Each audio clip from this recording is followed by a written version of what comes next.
How to transfer data from an old iPhone to a new iPhone without reset. Hello everyone.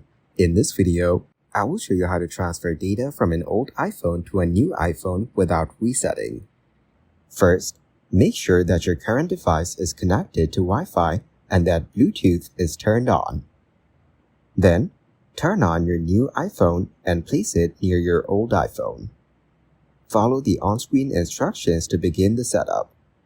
If the prompt to set up your new device disappears, restart both devices and try again. Connect your new device to Wi-Fi or a cellular network. You might be asked to activate your cellular service, set up Face ID or Touch ID as part of the setup process. Now choose how you want to transfer your data.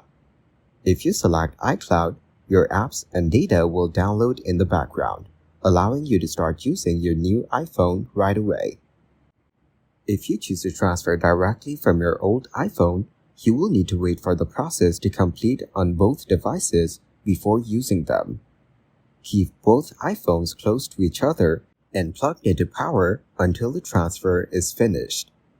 The transfer time will depend on your network speed and the amount of data being moved. This method allows you to transfer data without resetting your new iPhone.